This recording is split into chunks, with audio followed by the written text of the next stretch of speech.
Perbandingan pokok-pokok manajemen menurut Frederick Winslow Taylor dan Henry Fayol. Perkenalkan, nama saya Fahriyadi, NIM D1A1 261 Fakultas Pertanian Agribisnis. Sebelum lanjut, jangan lupa di like, subscribe, dan bunyikan lonceng notifikasinya. Oke, sebelum masuk di pembahasan, mari kita mengenal siapa Frederick W. Taylor dan Henry Fayol. Frederick Winslow Taylor lahir pada tanggal 20 Maret 1856 dan meninggal tanggal 21 Maret 1915 pada umur 59 tahun. Adalah seorang insinyur mekanik asal Amerika Serikat yang terkenal atas usahanya meningkatkan efisiensi industri. Ia dikenal sebagai Bapak Manajemen Ilmiah dan merupakan pimpinan intelektual dari gerakan efisiensi. Adapun Henry Fayol lahir di Istanbul pada tahun 1841 dan meninggal di Paris pada tahun 1925. Adalah seorang teori manajemen atau administrasi asal Perancis. Fayol adalah salah satu kontributor paling berpengaruh dalam konsep manajemen atau ilmu administrasi modern.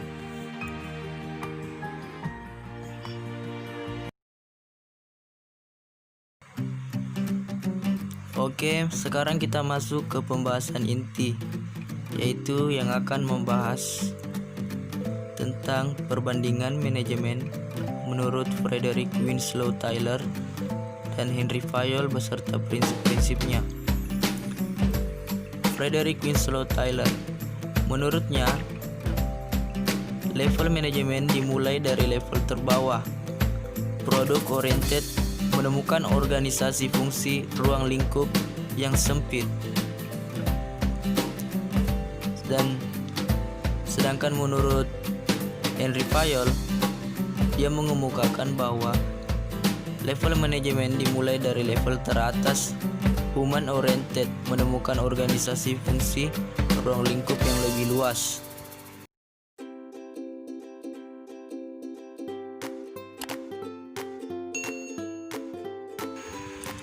Oke, sekarang mari kita ulas mengenai prinsip dari Frederick Winslow Taylor.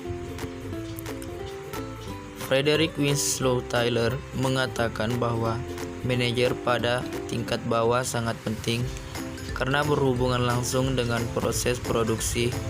Ada 4 prinsip yang dijadikan dasar Taylor dalam manajemen ilmiah ini, yaitu yang pertama, melakukan pengembangan manajemen ilmiah yang sebenarnya, dan yang kedua, menyeleksi dan melatih pekerja secara ilmiah.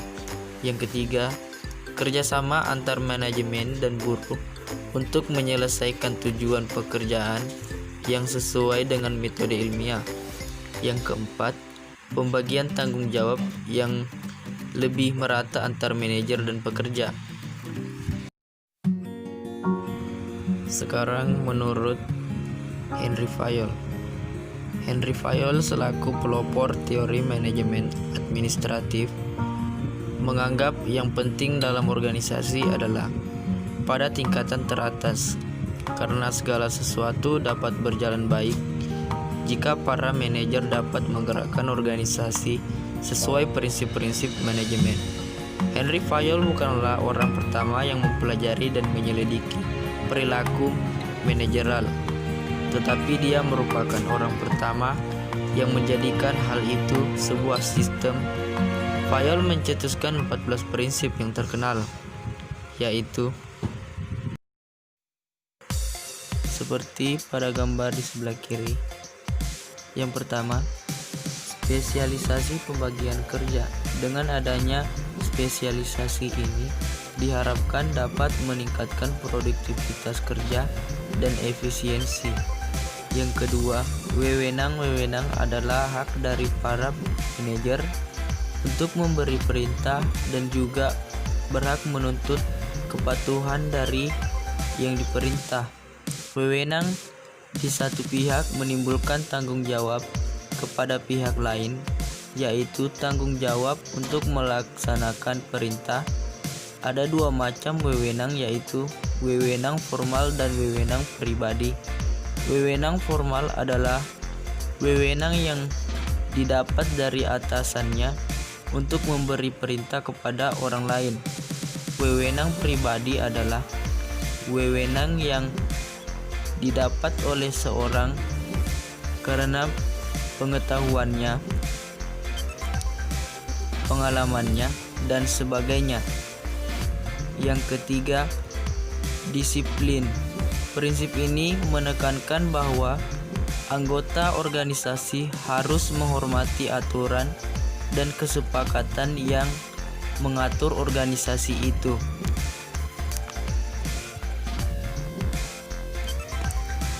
Yang keempat, kesatuan komando. Setiap orang dalam organisasi hanya menerima perintah dari satu atasan saja. Yang kelima, kesatuan arah. Hanya ada satu orang pimpinan dengan satu rencana untuk semua kegiatan kelompok organisasi dalam mencapai tujuan. Yang keenam, kepentingan umum di atas kepentingan pribadi. Semua anggota organisasi harus selalu mendahulukan kepentingan organisasi daripada kepentingan pribadinya. Hal ini harus dilakukan karena tanpa adanya komitmen seperti itu, suatu organisasi tidak dapat maju dan berkembang. Yang ketujuh, pemberian upah. Pemberian upah ini harus sesuai dengan usaha yang telah dikeluarkan dan sedapat mungkin memuaskan kedua belah pihak. Yang kedelapan, sentralisasi. Adanya pemusatan kekuasaan, yaitu pada top manager. Prinsip ini hanya berlaku di perusahaan kecil. Pada perusahaan besar biasanya diterapkan desentralisasi. Yang kesembilan, rantai skala. Menunjukkan garis wewenang dalam organisasi yang menunjukkan kedudukan dari pimpinan puncak sampai ke tingkat bawah. Garis wewenang ini harus merupakan rantai komunikasi yang berjalan lancar dari atas sampai ke bawah dan sebaliknya. Yang ke-10, ketertiban.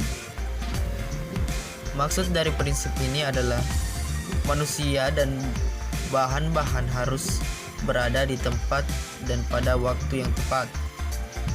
Yang ke-11, keadilan. Maksud prinsip ini adalah para manajer harus bersikap adil terhadap semua bawahannya dalam setiap hal. Yang ke-12, kestabilan organisasi.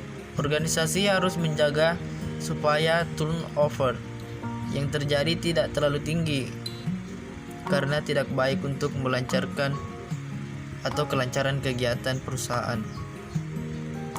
Ke-13, inisiatif. Setiap anggota dalam organisasi berhak diberi kesempatan membuat rencana dan melaksanakannya. Dan yang terakhir, semangat kesatuan. Harus diciptakan rasa bangga terhadap organisasinya karena dapat meningkatkan persatuan. Setelah kita mengulas lengkap perbedaan prinsip-prinsip Fayol dan teori manajemen Tyler, sekarang kita ambil perbedaan kunci antara Fayol dan Tyler. Perbedaan antara Fayol dan teori manajemen Tyler dijelaskan dalam poin-poin yang disajikan di bawah ini. Henry Fayol adalah bapak manajemen modern yang mengumumkan 14 prinsip manajemen untuk meningkatkan administrasi secara keseluruhan. Sebagai lawan Tyler adalah bapak manajemen ilmiah yang mengembangkan 4 prinsip manajemen untuk meningkatkan produktivitas secara keseluruhan. Henry Fayol memperkenalkan konsep teori administrasi umum. Tyler meletakkan konsep manajemen ilmiah. Henry Fayol menekankan kerja manajemen tingkat atas, sedangkan Tyler menekankan pada kerja manajemen tingkat produksi. Teori manajemen Fayol memiliki penerapan universal, tidak seperti Tyler, yang teori manajemennya berlaku hanya untuk sejumlah organisasi saja. Dasar pembentukan teori Fayol adalah pengalaman pribadi. Sebaliknya, prinsip Tyler bergantung pada observasi dan eksperimen. Fayol berteori pada fungsi manajerial, sebaliknya Tyler berfokus pada produksi dan teknik. Sistem pembayaran upah yang ditentukan oleh Tyler adalah sistem upah persatuan diferensial, sementara Fayol menekankan pada pembagian keuntungan dengan manajer. Pendekatan Tyler disebut sebagai pendekatan engineer. Sebaliknya, pendekatan Fayol diterima sebagai pendekatan manajer.